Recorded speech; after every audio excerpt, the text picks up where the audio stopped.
এসে পড়েছি অক্ষয় বটতলা, দ্বিতীয় বৃহত্তম বটগাছের তলায়। তবে পশ্চিমবঙ্গ নাকি ভারতের তা জানা নেই। Welcome to Idiots on Wheels, where a tiny boot and a big heart set out to uncover forgotten stories.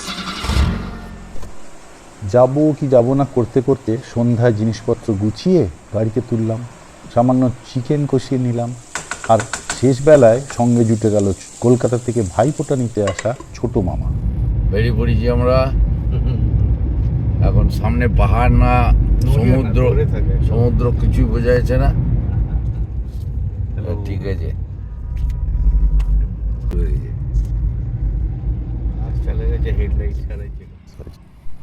আমাদের গন্তব্য শান্তিনিকেতন থেকে নতুন আট হয়ে নদিয়ার কৃষ্ণনগরের শঙ্কর মিষ্টান্ন প্রতিষ্ঠান।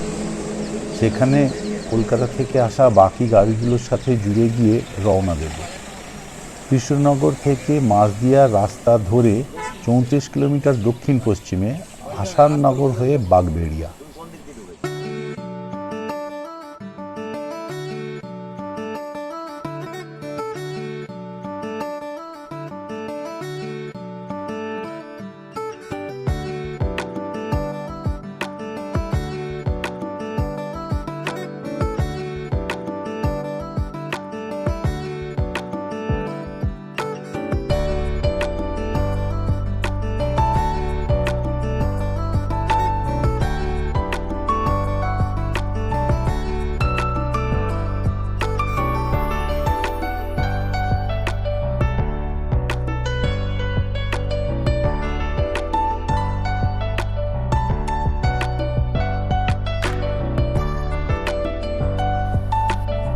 ভাছালা বাগবেড়িয়া প্রত্যন্ত গ্রাম, আজও রাস্তা পাকা হয়নি। রাস্তার দুপাশে বিল, অক্ষত গ্রামীণ প্রকৃতি। আব্রাহাম লিঙ্কন, কলম্বাস, এই দেখো বটগাছটা, এই তো বটগাছটা, এই তো।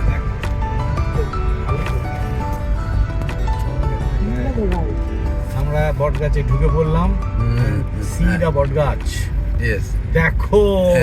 Yes. Wow. আরে বাহ, বাহ, বাহ।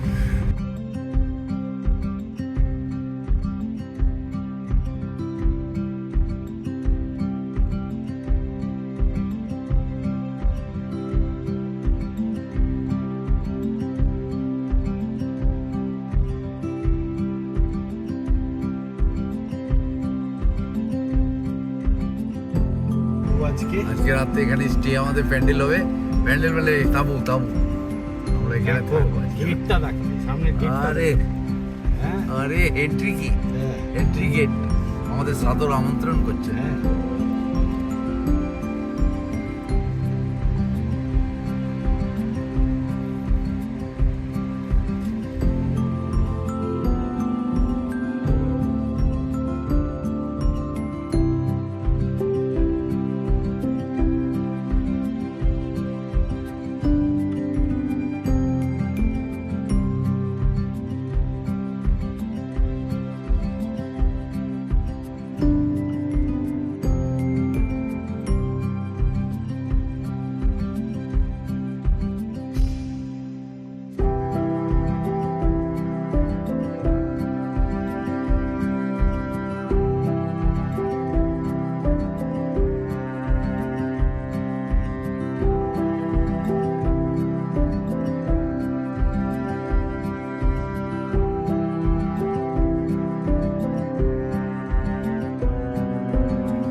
অক্ষয় বটতলায় পৌঁছে যে যার পছন্দ মতো জায়গা বেছে প্রথমে টেন্ট আর ক্যাম্প লাগিয়ে নিলাম।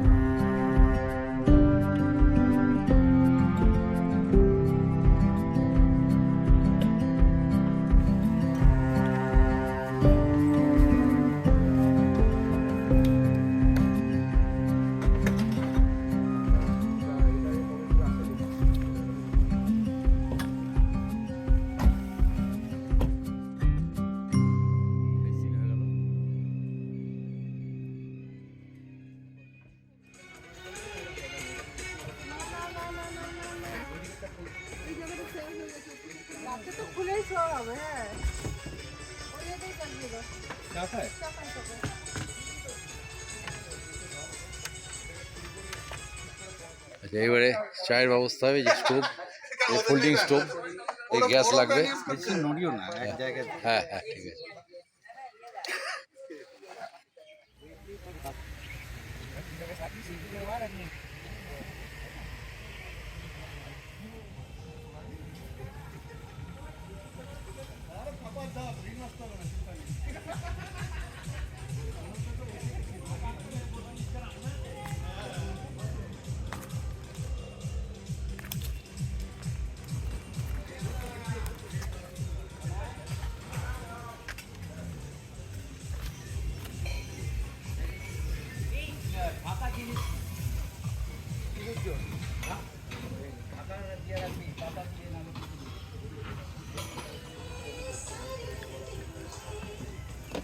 সবাই এখন রান্নায় ব্যস্ত,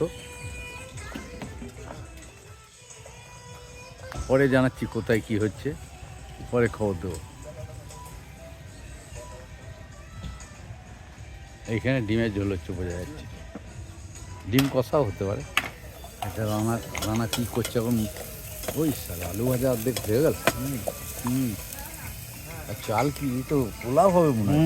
আচ্ছা আচ্ছা, ও খুশবু বেরিয়ে গেছে। এর মধ্যেই চাল দিয়ে ইয়ে করবো। ব্যাস, ঢাকনা দেওয়া যাবে? হ্যাঁ ঢাকাটা দেওয়া যাবে? হ্যাঁ,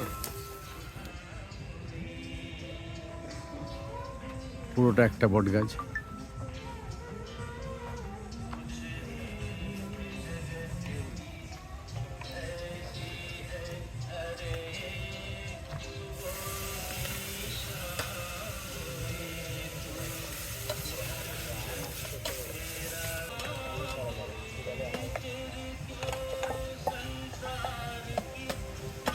চিকেন পোলাও দুবেলার মতন রান্না করে রাখলাম।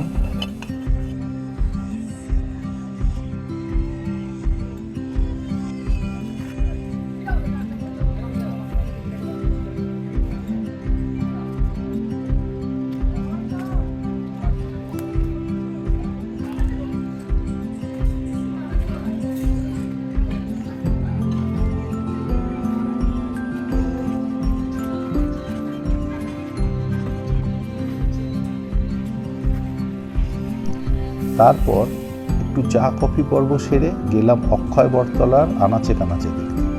প্রায় 2 বিঘা জমিতে ছড়িয়ে একটাই বট গাছ। একটু কল্পনার চোখে দেখলে মনে হয় জুরাসিক পার্কে আছি।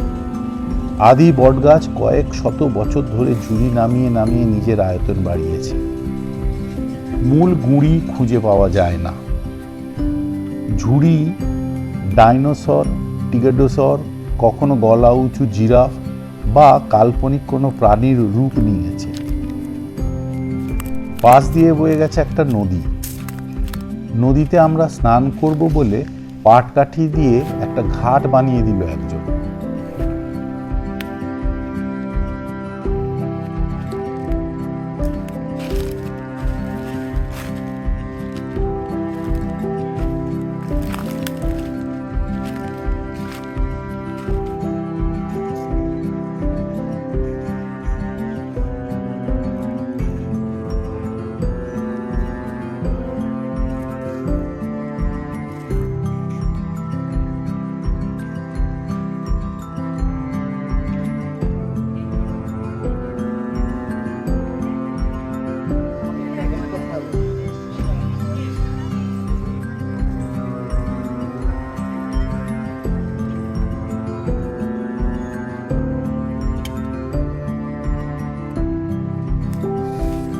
প্রচুর শশা, কলা, পটল, ঝিঙের ফলন দেখলাম।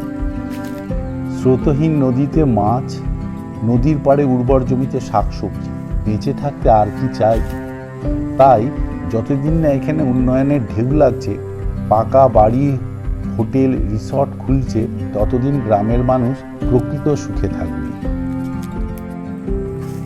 এই নদী ভগবানপুর থেকে গাত্রা, বাগবেড়িয়া হয়ে ট্যাংরায় শেষ।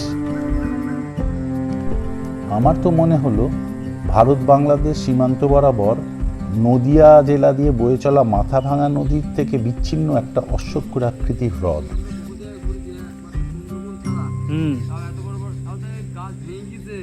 তাই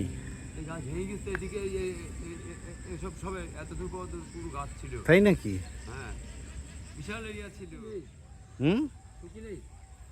সেটা সবাই বলে।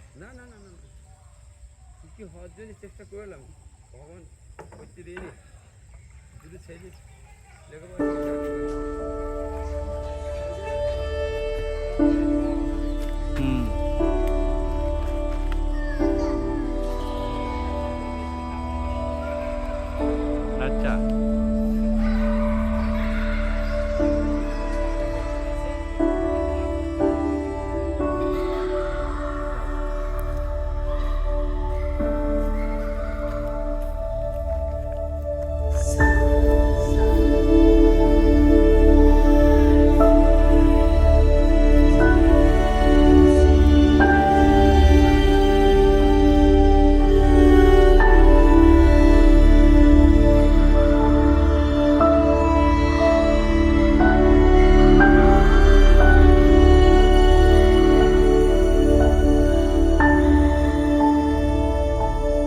হয়ে গেল জাল দেওয়া।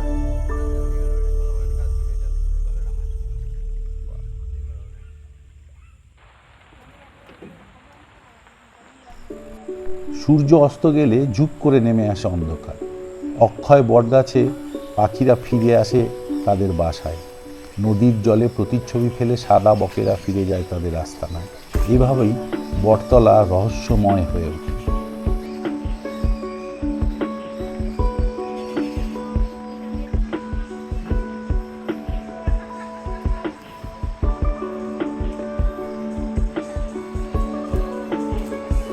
তবে আজ অন্য রকমের রাত। গ্রামের লোকে বলে গেছে এর আগে এক সাধু বাবা ছাড়া এখানে কেউ রাত কাটাতে পারেনি। আজ আমাদের 15খানা গাড়ির পাড়াতে অক্ষয় বটতলা মৃদু আলোর মালায় আলোকিত, গানে, গপ্পে, হাসি ঠাট্টায় আনন্দমুখর।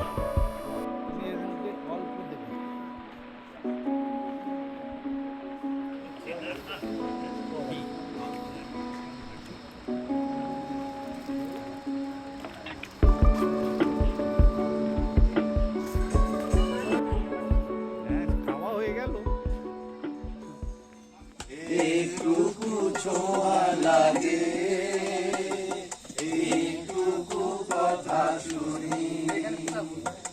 কিছু পলাশের নেশা, কিছু বাঁচাতাই নেশা, ওদি কিছু পলাশের নেশা, কিছু বাঁচাতাই নেশা, তাই নিয়ে শুনে শুনে রঙে রসে যায় বলি। ক্রমে রাত বাড়ে। যে যার গাড়ি বা ক্যাম্পে শুয়ে পড়া মাত্র চতুর্থ আর প্রথম প্রহরে আসে শেয়ালের দল। তার সঙ্গতে গাছে পেঁচা আর রাতচড়া পাখির কর্কশ ডাক। সারাদিনের ক্লান্তিতে ভয় এড়িয়ে চোখে ঘুম জড়িয়ে থাকে। ভোর হয় পাখির ডাকে।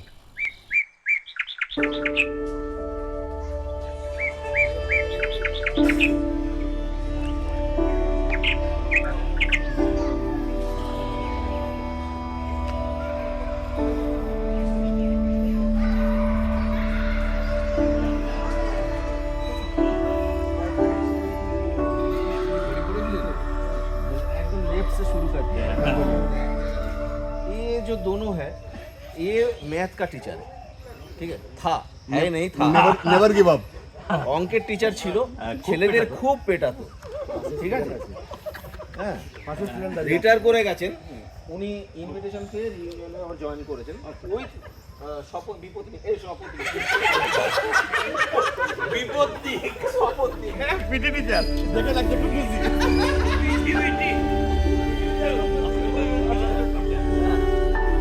তারপর আর কি, কফি আর একটা তাগড়া ব্রেকফাস্ট বানিয়ে তাঁবু গোটাবার পালা। যে যার বাড়ি ফিরে যাবে এক রাস আনন্দ আর চৈতন্যভূমির মাটি নিয়ে। তবে অপেক্ষা মাত্র কটা দিনের, খুব শীঘ্রই দেখা হবে অন্য কোনো ক্যাম্পে এই শীতেই।